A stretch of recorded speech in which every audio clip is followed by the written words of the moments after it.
Assalamualaikum warahmatullahi wabarakatuh. Innal hamdalillah nahmaduhu wa nasta'inuhu wa nastaghfiruh wa na'udzu billahi min shururi anfusina wa min sayyiati a'malina. May yahdihillahu fala mudhillalah wa may yudlilhu fala hadiyalah. Asyhadu an la ilaha illallah wahdahu la syarikalah wa asyhadu anna Muhammadan abduhu wa rasuluh alladzi la nabiyya wa la rasula ba'dah. Ayuhal hadirun ittaqullah kama qala ta'ala ya ayyuhalladzina amanu taqullaha haqqa tuqatih wala tamutunna illa wa antum muslimun. Wa qala aidan ya ayyuhan nasu taqu rabbakumul ladzi khalaqakum min nafsin wahidah wa khalaqa minha zawjaha wa batha minhuma rijalan katsiran wa nisaa wattaqullaha alladzi tasaaluna bihi wal arham innallaha kana 'alaikum raqiba. Wa qala aidan ya ayyuhalladzina amanu taqullaha wa qulu qawlan sadida yuslih lakum a'malakum wa yaghfir lakum dzunubakum wa may yuti'illaha wa rasulahu faqad faza fawzan 'azima. Hadirin ikhwatu iman rahimakumullah, jamaah ba'da maghrib Masjid Pangeran Diponegoro. Mudah-mudahan Allah Subhanahu wa taala menerima amal kita, khususnya tadi ibadah sholat Jumat subuh, terkhusus hari ini dan yang akan kita lalui yakni majelis ilmu dan juga sholat isya berjamaah. Mudah-mudahan ada dalam penerimaan Allah Subhanahu wa taala. Karena sangat beruntung walaupun dia memiliki satu kebaikan saja amal soleh, dia akan sangat beruntung di hadapan Allah Subhanahu wa taala. Famay ya'mal misqala darratin khairoy yaro. Siapa yang melakukan amal kebaikan meskipun sebesar biji darroh. Ini sering kan lihat biji sawi Pak, benihnya gitu kan kecil begitu. Tapi kalau kita perhatikan meskipun kecil, tapi Allah Subhanahu wa taala akan membalasnya. Berarti Allah tidak akan zolim, tidak akan pernah melupakan amalan yang kita lakukan, ikhlas karena Allah meskipun sekecil apapun. Bisa saja kita berangkat dari rumah ke sini, menyingkirkan duri, kita sudah niat ikhlas karena Allah Subhanahu wa taala. Saya yakin bapak-bapak kalau sudah sampai masjid kan lupa amalannya tadi itu. Tapi Allah Subhanahu wa taala melalui para malaikatnya menulis idya talaqal mutalaqqiyan anil yamin wa anis simal. Nanti ada malaikat yang di kanan dan di kiri. Nah, gunanya untuk apa? Untuk mencatatkan amal kita. Bisa jadi kita lupa, tapi ada catatannya. Kemudian dikuatkan dengan bukti visual, nanti itu ada videonya kan masing-masing. Maka nanti sifat Allah itu ada yang khabirun. Wallahu bima ta'maluna khabir. Dan Allah terhadap apa yang kalian lakukan, apa yang kalian kerjakan, khabirun, maha menghabarkan. Artinya amalan yang kita lakukan di dunia ini akan diketahui oleh seluruh manusia lainnya. Bisa jadi kita berbuat dosa sendiri, tapi nanti di akhirat bisa jadi orang lain tahu apa yang kita lakukan. Karena sifat Allah atau nama Allah itu khabirun, maha menghabarkan, maha membuka rahasia.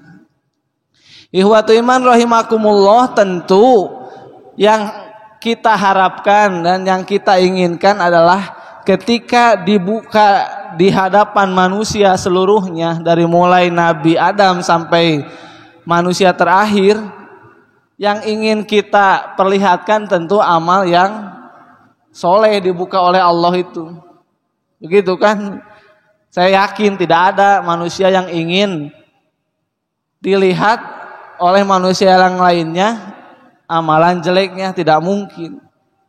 Jangankan seluruh dunia yang pernah hidup di dunia ini, adalah sekampung saja gitu, ataupun sekeluarga besar kita tahu kita pernah melakukan amal jelek, kira-kira izin gak gitu?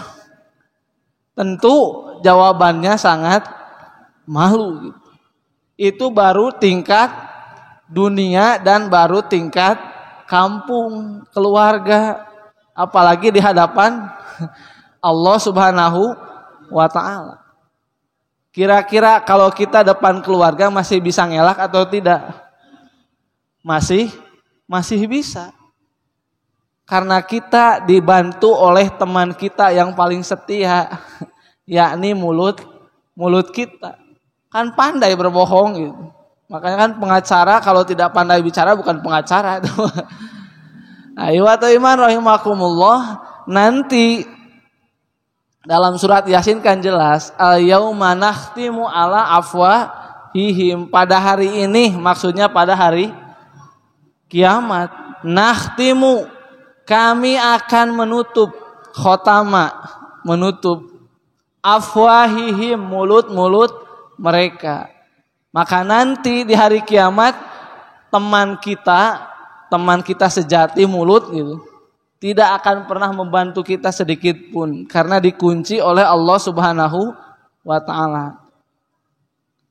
Dalam surat An-Naba juga jelas, tidak akan ada yang bisa bicara illa man adzina lahur rahman, kecuali yang diizinkan oleh Allah Subhanahu wa ta'ala.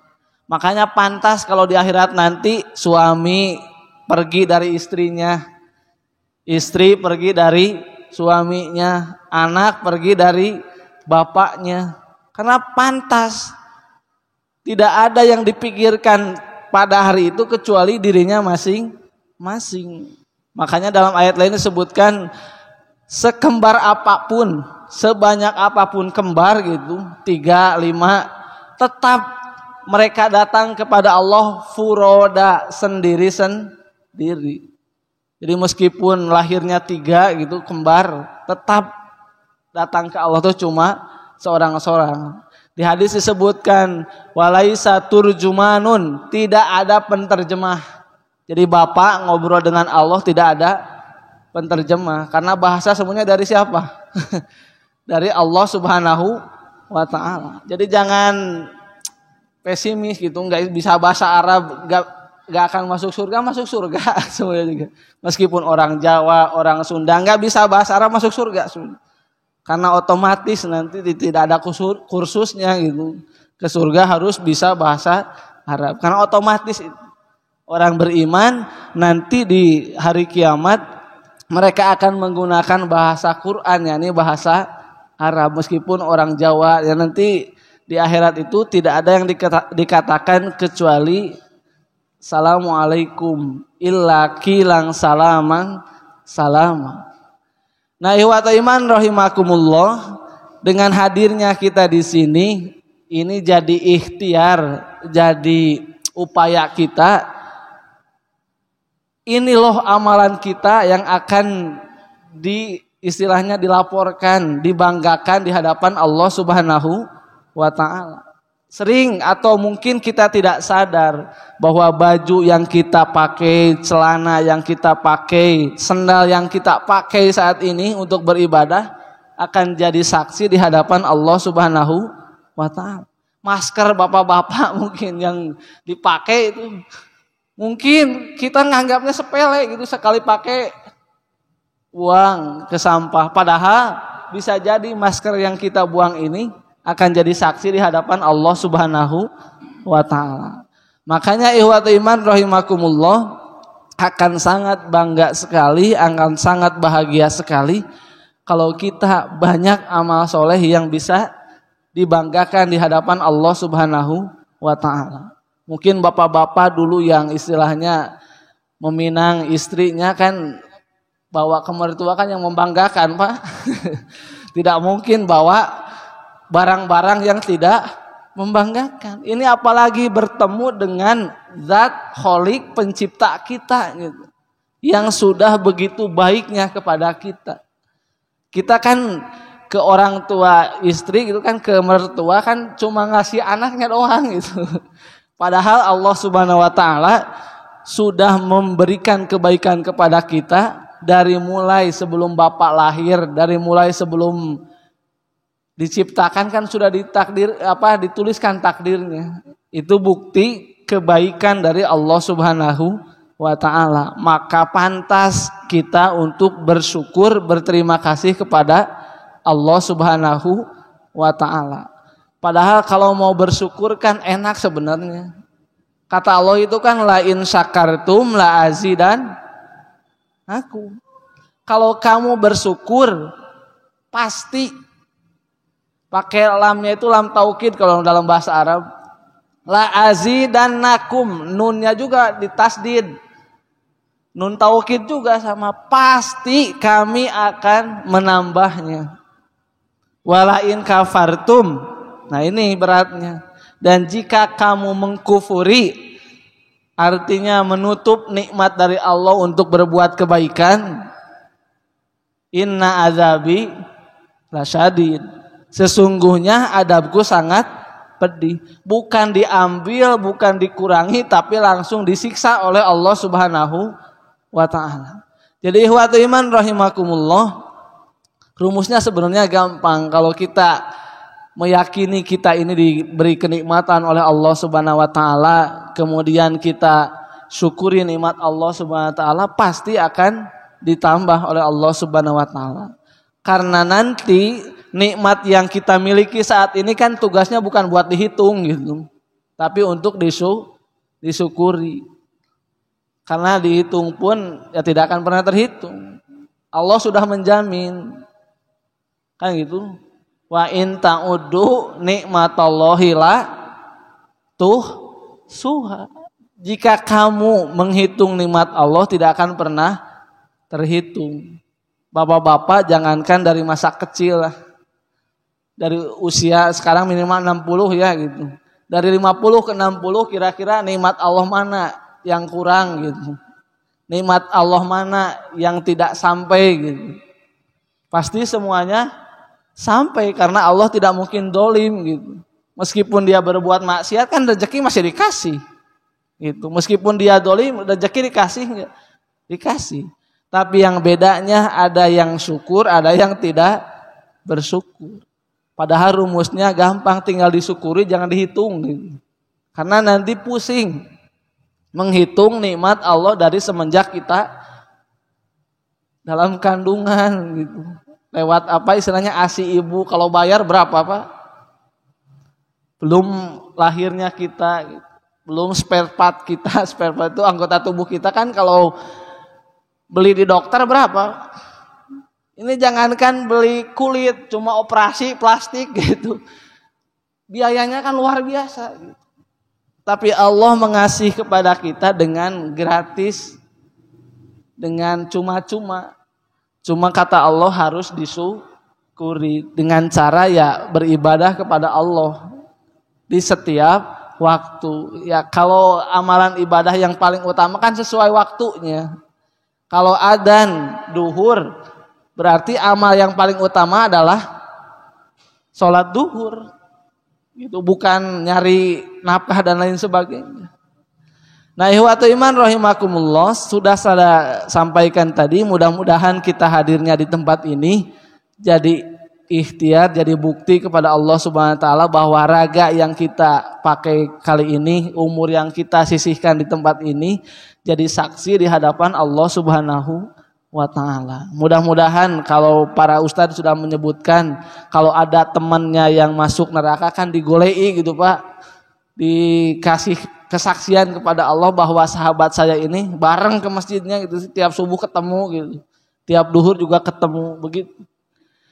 Nah, wa iman rahimakumullah, insyaallah di kesempatan kali ini saya akan membahas sedikit tentang surat Toha ayat 114.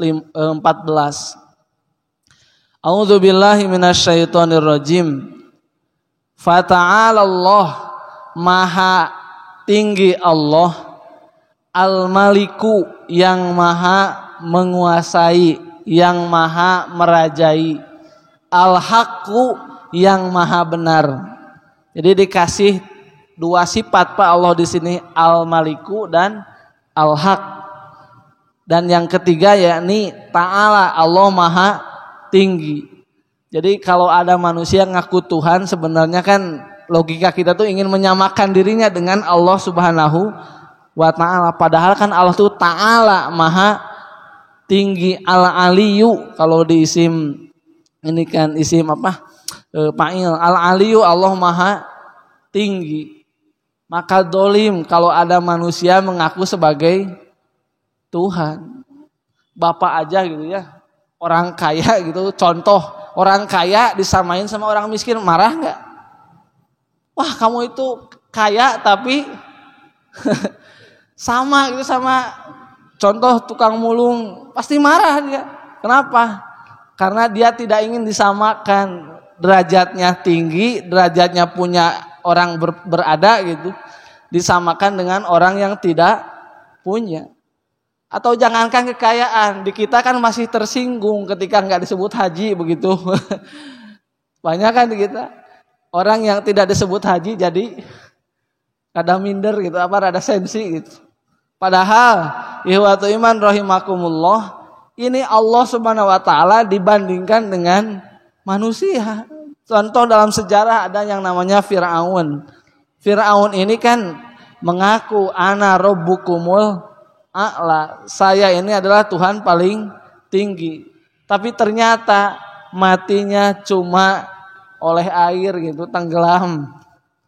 Berarti nggak kursus belajar renang dulu itu. Coba kalau di BR kan gitu atau di Kodam belajar dulu gitu.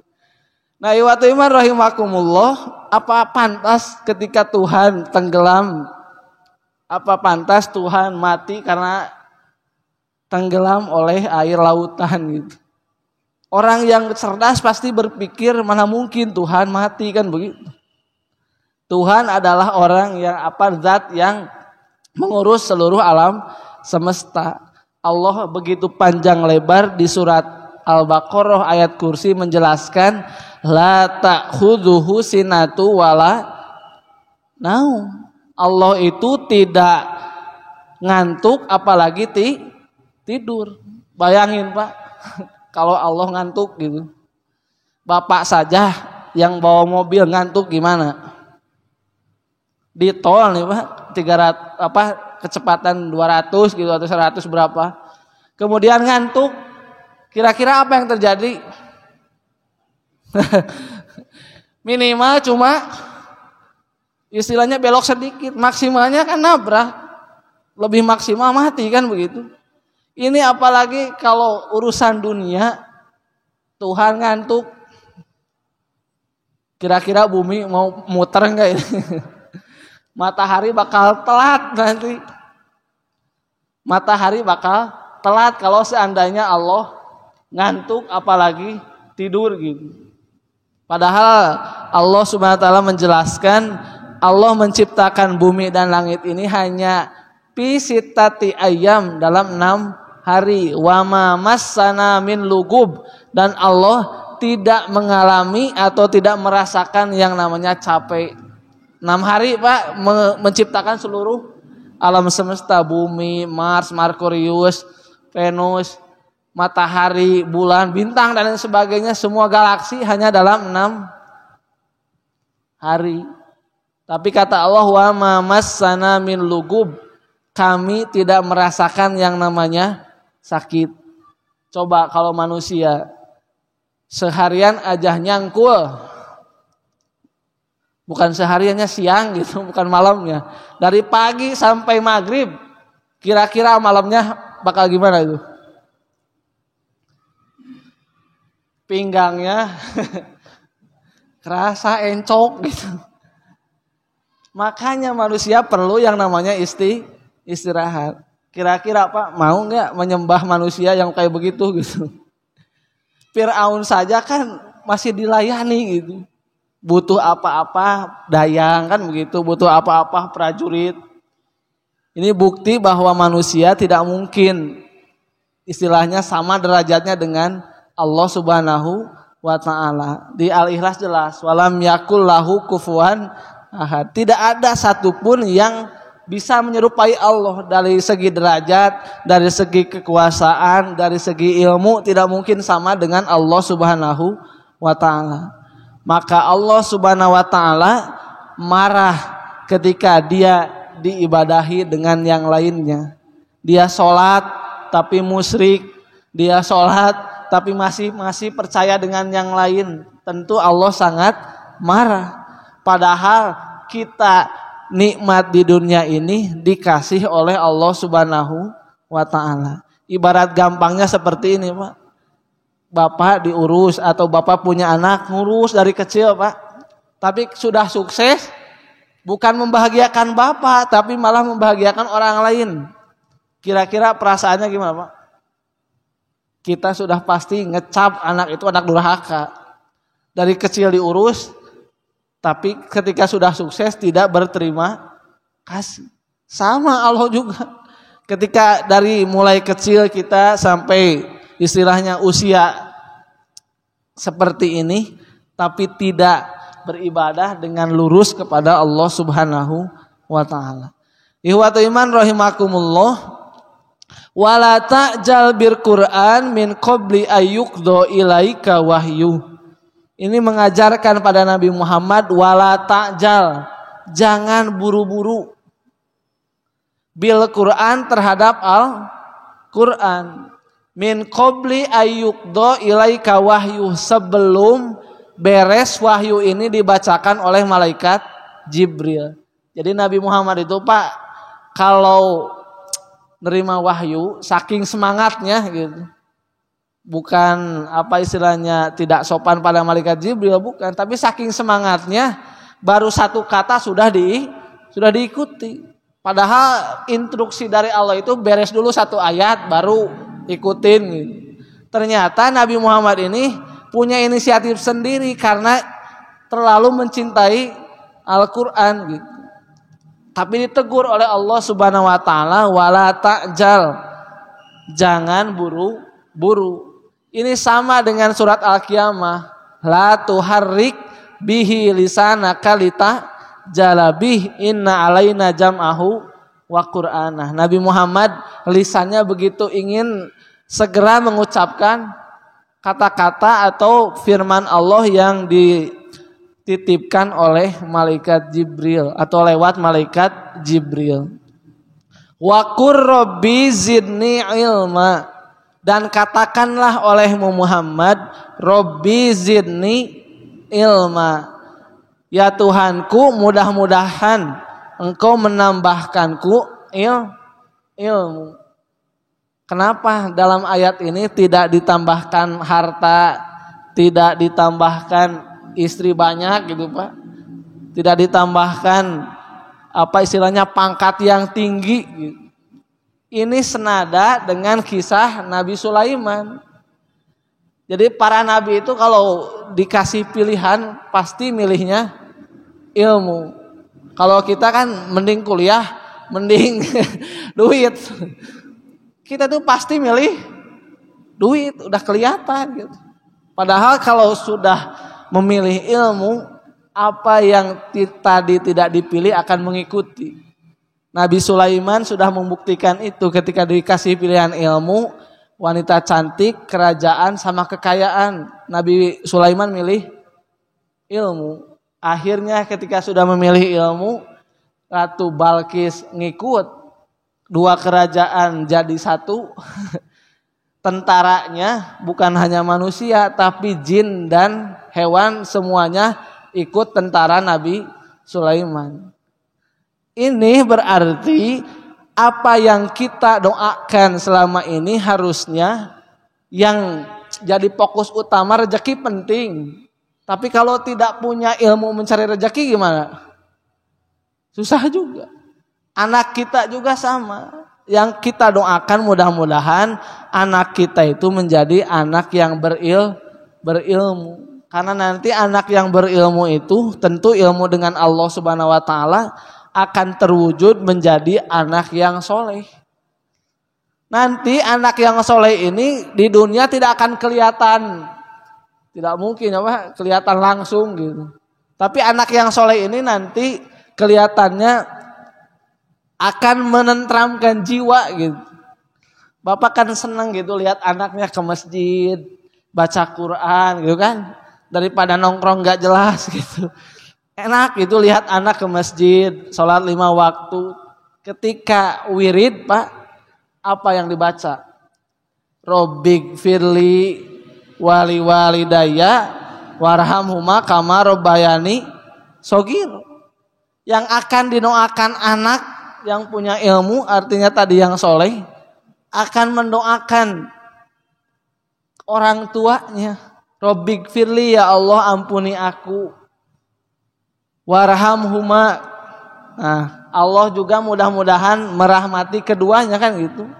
Kama robbayani sogiro, sebagaimana keduanya bapak dan ibu mengurusku sogiro di waktu kecil. Kira-kira Pak, kalau anak yang begitu disuruh doa atau tidak? Kan sendiri. Karena nanti doa yang paling mustajab adalah ketika orang lain tidak tahu sedang didoakan oleh orang lain. Jadi pertanyaan begini Pak, mending minta doa atau doa sendiri? Biasanya kan di kita itu mohon doanya ya gitu kan begitu. Padahal yang paling utama itu kita tidak diminta tapi mendoakan orang lain. Anak tadi kan tidak disuruh pun oleh orang tua, pasti berdoa sendiri. Karena tahu betapa banyak kebaikan yang telah diberikan oleh orang tuanya. Minimal gak bisa ngasih materi, minimal dengan doa, dengan amal soleh. Kira-kira kalau anaknya ke masjid Pak, bapak ibunya kebagian gak pahalanya? Kebagian.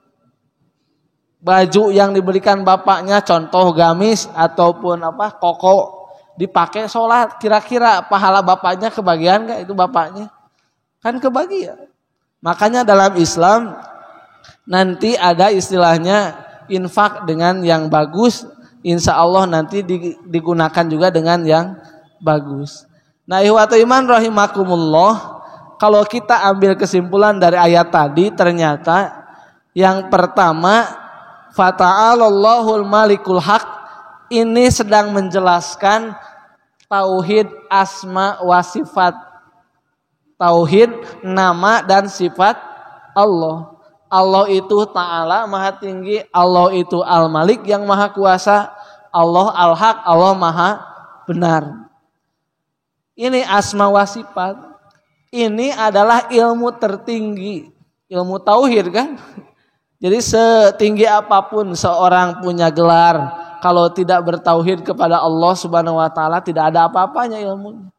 Sebaliknya, meskipun sampai SR, SD, MTS, kalau ilmu tauhidnya ada di hadapan Allah Subhanahu wa taala, dia adalah bukan emas lagi, sudah permata mutiara karena sudah memiliki ketauhidan kepada Allah Subhanahu wa ta'ala. Karena ilmu yang paling bermanfaat adalah ilmu tentang ketauhidan. Fa'lam annahu la ilaha illallah. Ketahuilah sesungguhnya tiada Tuhan selain Allah.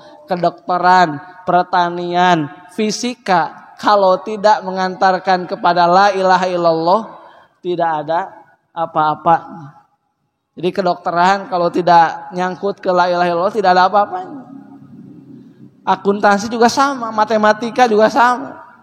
Kalau tidak berujung kepada la ilaha illallah semuanya tidak ada apa-apanya. Maka para ulama menyebutkan ilmu yang paling utama adalah ilmu tentang Allah Subhanahu wa taala. Jadi bagaimana Bapak bisa beribadah dengan ikhlas, dengan tulus kalau tidak tahu Allah Subhanahu wa taala gitu. Orang mengapa tidak ikhlas? Karena tidak tahu Allah gitu. Gambaran gampangnya seperti ini. Bapak kan dulu mau istilahnya menikahi istri, kan tahu dari mulai anak siapa, orang mana, ada keberapa, kesukaannya apa, kan tahu semua. Tapi mengapa ke Tuhan kita, ke Allah tidak tahu? Padahal yang paling utama adalah ketauhidan kepada Allah Subhanahu wa taala. Tauhid bukan berarti hanya mengibadahi Allah saja, tapi harus tahu nama dan sifat Allah Subhanahu wa taala yang sering kita kenal dengan Asmaul Husna. Saking utamanya, siapa yang hafal Asmaul Husna masuk surga, begitu. Kemudian yang kedua, wala ta'jal bil Qur'an min qabli ayyuqda ilaik, dan jangan terburu-buru dalam mempelajari Al-Qur'an. Ini diamalkan oleh para sahabat. Para sahabat mengatakan, kami tidak akan pernah belajar Quran kecuali 10 ayat telah hafal, telah paham, dan telah diamalkan. Kalau kita kan banyak yang hatam, tapi belum diamalkan. Kalau ditanya berapa kali hatam, pasti semuanya udah, ada yang 2 kali, ada yang 3 kali, ada yang 5 kali. Tapi kalau ditanya sudah berapa ayat yang diamalkan, wah berat kan. Dari ayat Al-Fatihah saja, Alhamdulillahirabbil alamin. Kira-kira paham gak maksudnya apa gitu ini? Alhamdulillah, segala puji lillahi bagi Allah Ar-Rahman atau Rabbil alamin, yang terpujinya Allah itu al-alamin, di seluruh semesta. Jadi yang memuji Allah itu Pak bukan hanya kita yang sholat baca Al-Fatihah. Semuanya makhluk hidup bertasbih memuji kepada Allah, tapi dengan bahasanya masing-masing. Kalau air turun gitu dari apa istilahnya, dari langit, itu sedang bertasbih. Jadi dengan bahasanya masing-masing atau dengan sifatnya masing-masing. Api panas, itu tasbihnya. Air nanti jadi beku, dingin, itu ya sifatnya atau tasbihnya seperti itu. Tapi semua yang kita saksikan di dunia ini semuanya diperuntukkan untuk manusia. Tadi benar kata khotib, semua yang ada di dunia ini diperuntukkan untuk manusia supaya apa? Supaya leluasa khusyuk beribadah kepada Allah Subhanahu wa taala. Dalam Al-Baqarah jelas, waladzi khalaqalakum ma fil ardi jami'a. Dialah Allah yang menciptakan untuk kalian jami'a, seluruh alam semesta ini. Jadi kadang-kadang manusia ini yang jadi makhluk yang paling rakus gitu kan. Pak pernah baca di berita gitu, laut meskipun penghuninya banyak, maksudnya ikan dan lain sebagainya, terumbu karang, siput dan sebagainya, meskipun banyak yang menghuni, laut kan bersih gitu ya. Tapi kalau manusia coba ke laut, kan sampah di mana-mana itu. Atau manusia kalau sudah pergi ke hutan, kan segala ditebang. Tapi kalau hewan-hewan yang di sana kan istilahnya menjaganya. Nah, ikhwatul iman rahimakumullah, yang terakhir, wa qur rabbi zidni ilma, yang harus kita fokuskan untuk diri kita, untuk keturunan kita, untuk pasangan kita adalah mudah-mudahan Allah senantiasa menambahkan keilmuan, yang ilmu ini nanti berujung jadi hidayah, jadi petunjuk dalam kehidupan sehari-hari. Ini terbukti dalam ihdinas siratal mustaqim yang kita baca di setiap sholat kita. hidayah itu kan bukan hidayah ilmu, karena kan sudah tahu Allah itu satu, sholat itu wajib. Hidayah di situ adalah hidayah taufik, hidayah supaya istiqomah dalam menjalankan semua perintah dari Allah Subhanahu wa taala. Mudah-mudahan apa yang disampaikan mudah-mudahan ada guna dan manfaatnya, khususnya buat pribadi dan umumnya untuk jamaah sekalian. Mudah-mudahan apa yang kita lakukan di masjid kali ini, apa yang kita lakukan di majelis ilmu ini mendapatkan doa dari para malaikat, mendapatkan ampunan dari para malaikat yang insya Allah akan diijabah oleh Allah Subhanahu wa ta'ala. Dan yang terpenting mudah-mudahan jadi amal soleh yang kita bisa banggakan di hadapan Allah Subhanahu wa ta'ala. Aqulu qouli hadza wa astaghfirullah li wa lakum. Rabbana hab lana min azwajina wa dzurriyyatina qurrata a'yun waj'alna lil muttaqina imama. Rabbana atina fid dunya hasanah wa fil akhirati hasanah wa qina adzabannar. Subhana rabbika rabbil izzati amma yasifun wa salamun alal mursalin walhamdulillahi rabbil alamin. Assalamualaikum warahmatullahi wabarakatuh.